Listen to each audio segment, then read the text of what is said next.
생활 속 거리두기가 6일부터 본격 시행됐습니다. 그동안 코로나19 확산으로 운영을 중단했던 공공시설들이 2달 반 만에 단계적인 재개관에 나섰습니다. 조심스럽게 일상으로의 회복을 준비하는 모습들을 취재했습니다. 찬반 논란이 거셌던 해운대 동백섬에서 남구 2기대를 연결하는 해상 케이블카 사업이 다시 수면 위로 부상하고 있습니다. 부산시가 이미 한 차례 반려했던 사업을 재검토하는 것에 대해 시민사회는 우려의 목소리를 내고 있습니다. 우리나라 해양수산 분야를 연구하는 유일한 국립연구기관인 국립수산과학원이 내년이면 건립 100년을 맞습니다. 글로벌 수산 강국을 만들기 위한 수가원의 새로운 100년의 방향성을 미니 인터뷰에서 들어봅니다. 부산시 보건환경연구원 조사 결과 부산의 초미세먼지 농도가 지난해보다 4분의 1가량 감소했습니다. 코로나19로 인한 중국 내 미세먼지 발생량 감소도 영향을 준 것으로 분석됐습니다. 시청자 여러분 안녕하십니까? 헬로티비 뉴스 부산입니다. 사회적 거리두기 시행 한 달 보름 만에 생활 속 거리두기가 시작됐습니다. 부산시도 조심스럽게 일상으로의 회복을 준비하기 시작했습니다. 보도에 안수민 기자입니다. 코로나로 폐관했던 국립부산과학관이 다시 관람객을 맞이했습니다. 프로그램과 입장 인원의 제한이 있지만 2달 반여 만에 재개관입니다. 당분간은 상설 전시관하고 1층, 2층의 일부 전시관만 무료로 제한적으로 개관을 합니다. 입장하실 때 발열 체크부터 그다음에 명부 작성, 그다음에 마스크 착용 필수, 그리고 회차별 제한된 인원만 입장하는 등 잠정 휴관했던 동구 공공도서관도 6일부터 다시 문을 열었습니다. 생활 속 거리두기 실행 첫날, 부산의 공공시설들부터 단계적으로 운영 재개에 들어갔습니다. 강화된 사회적 거리두기가 시행된 지난 3월 22일 이후 부산에서는 총 30명의 확진자가 발생했습니다. 이 중 지역 감염은 5명, 확진자의 클럽 방문 등 집단 감염 위기도 있었지만 방역망은 무너지지 않았고 확진자 감소세는 뚜렷합니다. 시설별 위험도를 고려하여 실내, 밀집, 시설의 경우 인원 제한 등 단계적 재개 방안을 마련하여 시행하겠습니다. 우리 시는 생활 TF팀을 구성하고 생활 속 거리두기 지침 이행 사항에 대하여 공공시설에 대하여 현장 점검을 실시할 것입니다. 오는 13일부터는 고등학교 3학년 학생들을 시작으로 부산의 초중고 등교 수업도 순차적으로 재개됩니다. 생활 속 거리두기 지침과 함께 조금씩 제자리를 되찾고 있는 일상. 하지만 보건당국은 마스크 착용이나 손소독, 사람 간 거리두기 등 개인 방역 수칙을 지속해서 준수해야 한다고 강조했습니다. 헬로티비 뉴스 안수민입니다. 조금 전 보신 것처럼 이렇게 여러 사람이 모이는 게 가능해졌다고 해도 서로 간격을 유지하거나 마스크를 착용해야 하는 기본 수칙은 달라지지 않았습니다. 일상 속에서 지켜야 하는 거리두기는 어떤 모습이어야 하는지 상황별로 자세히 살펴봅니다. 이지혜 아나운서입니다. 6일부터 생활 속 거리두기가 시작됐습니다. 여러 사람이 모이는 게 가능해졌다고 해도 서로 간격을 유지하거나 마스크를 착용해야 하는 기본적인 수칙은 달라지지 않았는데요. 일상 속에서 지켜야 하는 거리두기, 어떤 모습이어야 하는지 상황별로 자세히 살펴봅니다. 사회적 거리두기가 생활 속 거리두기로 바뀌더라도 핵심은 크게 달라지지 않습니다. 아프면 3, 4일 정도는 집에서 쉬고 사람 사이에는 1m 이상 간격을 둬야 합니다. 밀폐된 장소에서는 소독이나 환기도 중요합니다. 손은 30초 동안 충분히 씻고 옷소매에 기침하는 예절도 그대로 지켜야 합니다. 여러 사람이 모이는 장소에서는 방역에 더 신경을 써야 합니다. 음식점이나 카페에서 마주보고 앉아 시간을 보내는 것은 피해야 합니다. 음식이나 음료를 주문할 때는 포장이나 배달로 받는 것도 방법입니다. 영화관이나 공연장에서는 한 칸씩 띄워 앉아 관람해야 합니다. 기차나 고속버스 예매도 마찬가지입니다. 대중교통을 이용할 때는 꼭 마스크를 써야 하고요. 혹시라도 인파가 몰린다면 다음 차를 이용하는 게 좋습니다. 실내 체육시설은 방문해도 되지만 공용 샤워실은 이용하지 않고 수건이나 운동복은 따로 준비해야 합니다. 사무실에서 지켜야 하는 지침도 있습니다. 되도록 개인용 물품을 이용하고 회의는 영상이나 전화를 활용해 최대한 대면하지 않는 방식을 따라야 합니다. 출장이나 회식도 가급적 줄여야 합니다. 이렇게 기존의 문화를 바꾸는 노력도 필요합니다. 결혼식장이나 장례식장에서는 음식 대접보다는 답례품으로 감사를 전하고 악수는 눈인사나 목례로 대신해야 합니다. 종교 행사에서는 다 같이 밥을 먹는 일도 자제해야 하는데요.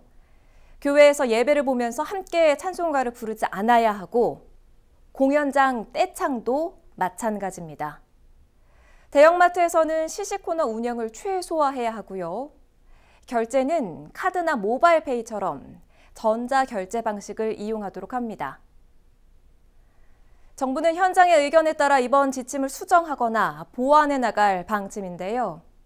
생활 속 거리 두기의 의미는 코로나19가 끝났다는 게 아니라 우리 모두가 방역 주체가 되자는 겁니다.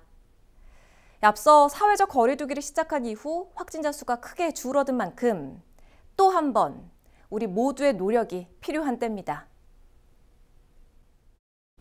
부산 송도 해상 케이블카에 이어 해운대 이기대 해상 케이블카 사업이 수년 전부터 추진되고 있습니다. 찬반 논란이 지속되고 있는 가운데 부산시가 신규 관광자원 개발이라는 명목하에 용역조사에 돌입했습니다. 김현정 기자가 보도합니다. 찬반 논란이 거셌던 해운대 이기대 해상 케이블카 사업이 다시 수면 위로 부상하고 있습니다. 이 사업의 추진 과정을 살펴보면 지난 2016년 11월 해운대 교통대책과 바다라는 공공재 사용에 대한 공적 기여 방안 등이 제시되지 않았다는 이유로 부산시가 사업 제안을 반려한 바 있습니다. 또한 당시 부산연구원은 BC 분석에서 경제성이 턱없이 낮다는 결과를 발표했습니다. 이처럼 반려됐던 해운대 이기대 해상 케이블카 사업은 오고돈 전 부산시장이 취임한 후 해양관광 활성화 베스트 제안으로 선정되며 재추진의 움직임이 시작됐습니다. 그 후 부산시는 해상 케이블카 사업에 대해 한 차례 반려됐던 사업으로 사업 제안서를 보완하여 제출하면 재검토하겠다는 입장을 밝힌 바 있습니다. 부산시가 해운대 이기대 해상 케이블카에 대한 공식 입장을 발표한 지 2년 가까운 시간이 흘렀습니다. 시는 그 이후 지난 4월에 신규 관광 자원 개발을 위한 기본 용역 착수 보고회를 열게 됩니다. 부산시는 공무원과 학계, 관광업계 등 15명으로 자문단을 구성하고 해상 케이블카를 포함한 10여 가지 관광 자원의 종합 검토를 위해 용역을 진행하게 됐다고 밝혔습니다. 이제 계속적으로 이제 구청이나 민간이나 저희한테 이제 이런 관광 개발 사업에 대해서 신청을 하고 있었거든요. 검토를 하고 판단을 하고 뭐 예산이 지원이 필요한 부분도 생기는데 그동안 이제 제안이나 이제 저희한테 뭐 요청이 왔던 거를 한 번에 묶어서 한번 검토를 한번 해보자. 하지만 이에 대해 부산 지역 시민환경단체는 우려의 목소리를 내고 있습니다.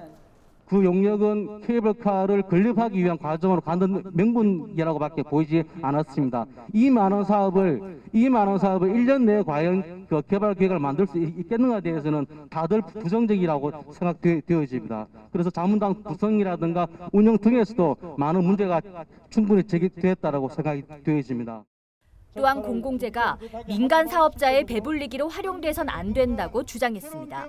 산과 바다는 시민 누구나 찾고 즐겨야 할 공공재입니다. 이런 공공재를 소통과 공감대 없이 시민과 시민사회가 대부분 반대하는 상황에서 진행하려는 의도와 목적이 무엇입니까? 공공재를 임의로 사용하고 활용하는 대가는 그리 만만치 않을 것임을 명심하길 바랍니다. 다시 수면 위로 떠오른 해상 케이블카 사업. 신규 관광 자원으로서 추진해야 할지 말지에 대한 용역 결과는 내년 3월 발표됩니다. 헬로티비 뉴스 김현정입니다. 코로나19가 한풀 꺾인 모양새입니다. 그동안 문을 닫았던 지역의 복지관도 문을 활짝 열고 나눔의 손길을 마련하고 있는데요. 현장을 최현광 기자가 찾아가 봤습니다. 연제구 거제종합사회복지관에 노인들이 줄지어 차례를 기다립니다. 명단에 서명을 하고 선물 보따리를 받아드는가 하면 한쪽에서는 가슴에 카네이션을 달아드립니다. 선물 보따리 속에는 양념육과 반찬 10종, 마스크와 떡 등이 한가득 담겨 있습니다. 거제종합사회복지관이 어버이날을 앞두고 마련한 나눔 행사. 저희 코로나19로 인해서 경로식당을 이용하지 못하시는 어르신들께서 이제 어버이날을 행복하고 따뜻하게 보내시라고 저희가 준비하게 되었습니다. 최근 코로나19로 지역의 공공시설이 모두 문을 닫으면서 혼자 사는 노인들은 갈 곳이 마땅치 않았던 만큼 오랜만에 복지관으로 나와 이웃의 얼굴을 보는 것만으로도 그렇게 즐거울 수가 없습니다. 답답하죠. 활동만 한다 그런 것만 해도 답답한데 여러 가지로 정신적으로 신경도 많이 써요. 무엇보다 혼자 살면서 부족했던 각종 반찬에 먹거리까지 받으니 감사함이 이를 데 없습니다. 반갑고요. 감사하죠. 왜? 우리들이 이렇게 어디 가가지고 할 때도 없는데 이렇게 주는 거면 고맙고 감사하게 생각하면서. 코로나19는 한풀 꺾인 모양새지만 가정 방역에도 여전히 열을 올리고 있습니다. 3인 1조로 구성된 방역조가 매주 2에서 4가구를 방문해 방역과 소독을 진행하고 있습니다. 멸균 효과가 탁월하다는 전기 분무기로 집안 구석구석을 소독해 안전한 환경을 구축하겠다는 겁니다. 따뜻하고 안전한 환경을 조성하는 나눔의 손길. 코로나19로 얼어붙었던 마음을 훈훈하게 녹이고 있습니다. HCN 뉴스 최현강입니다.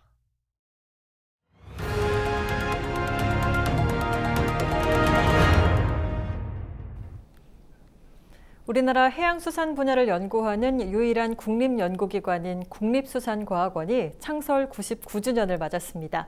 일제시대 아픈 역사를 딛고 수산과학기술 혁신을 이끄는 글로벌 연구기관으로 자리매김하기 위한 새로운 100년을 준비하고 있다고 하는데요. 차선영 기자가 최완현 국립수산과학원장을 직접 만나봤습니다. 근현대 수산 연구 역사 100년의 걸음과 함께한 국립수산과학원. 1960년대까지 우리나라 경제 발전과 국민 먹거리 해결을 위한 연구 위주에서 국내에서도 원양어업을 시작하면서 수산 연구의 새로운 전환점을 맞이했습니다. 참치잡이로 대변되는 원양어업으로 해서 그 당시로는 엄청난 외화를 벌어들여서 우리나라 국가 경제 성장의 원동력으로 작용을 했고요.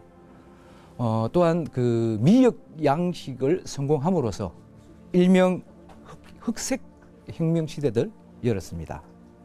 70년대 들어서는 수산물 해외 수출 기반을 다졌고 80년대는 우리나라 수산업의 그 황금기로서 원양업은 물론 특히 중요한 것은 우리 국민들이 널리 즐기는 광어로 불려지는 넙치 양식 기술을 개발하는 그런 쾌거를 이루었습니다. 그리고 그 90년대에는 본격적인 수산자원 관리 연구에 집중을 했고 2000년도 이후에 빨리 성장하는 킹넙치라든지 킹전복 그리고 갑오징어의 그 완전 양식을 성공을 했고요. 더불어서 해상과 육상 스마트 양식 시스템 기술도 개발을 했습니다. 1950년대 참치잡이 기술과 넙치 양식 기술 개발은 지난 2015년 광복 70주년을 기념해 정부에서 발표한 대한민국을 대표하는 과학기술 분야에 선정되기도 했습니다. 우리나라 수산 연구의 출발점으로 이제는 수산 과학기술 혁신을 이끄는 세계가 주목하는 글로벌 연구기관으로 발돋움하고 있는 부분도 눈에 띕니다.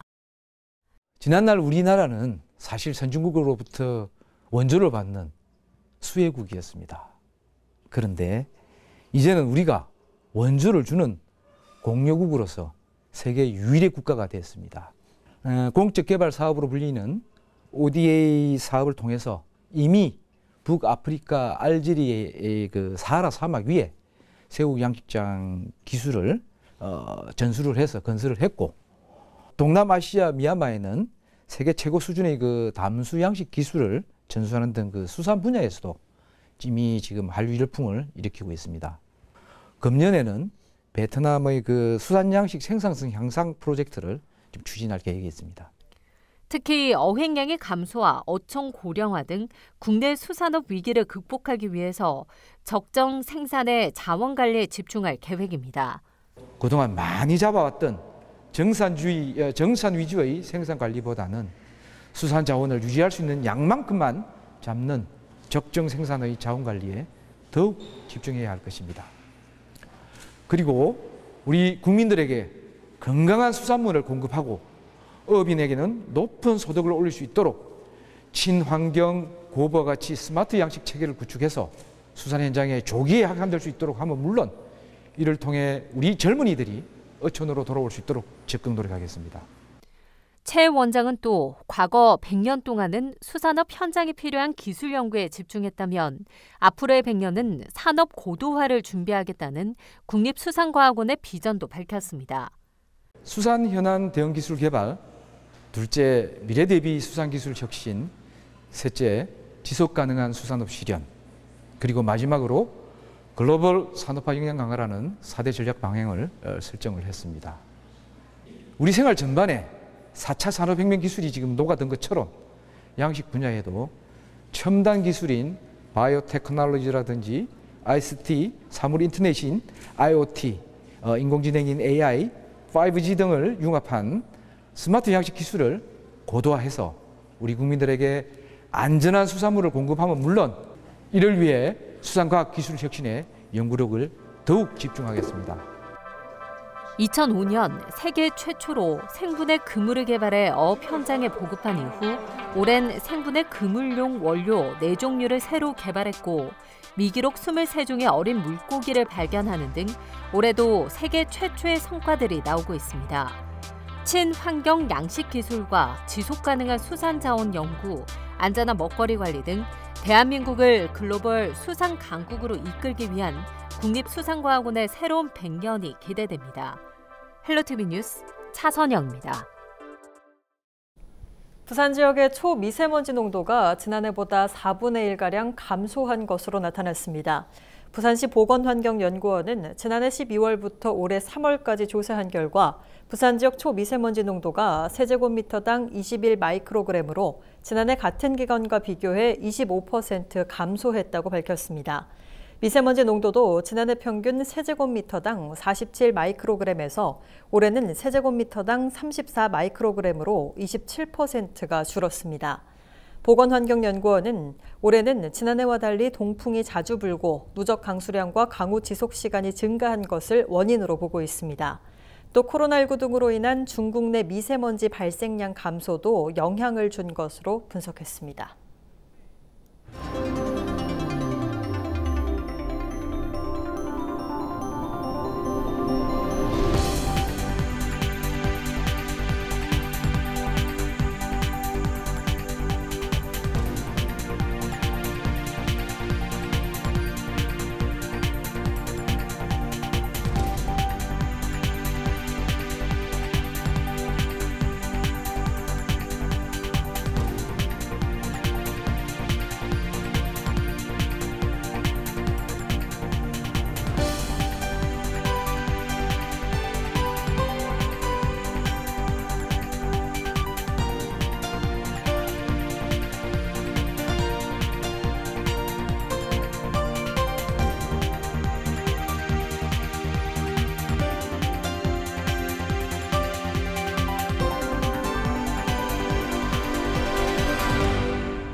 5월 7일 기상정보입니다. 7일 목요일 부산은 오전에 맑다가 오후 한때 구름이 끼겠습니다. 아침 최저기온 13도, 낮 최고기온 20도로 낮 동안은 포근하겠는데요. 자외선 지수가 매우 높겠으니 참고하시기 바랍니다.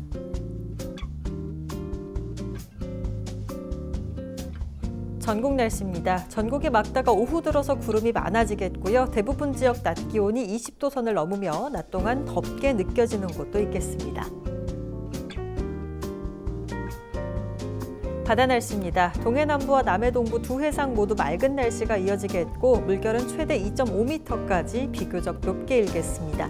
해안 저지대에서는 시설물 관리 주의하시기 바랍니다. 주간 날씨입니다. 부산은 주말이 시작되는 이번 주 토요일 비가 오겠고 일요일 오후부터 맑은 날씨를 회복하겠습니다. 다음 주 초반까지 낮 기온은 20도에서 22도대에 머물겠습니다. 이상으로 뉴스 마칩니다. 저희는 언제나 지역 주민 여러분 곁에 있겠습니다. 고맙습니다.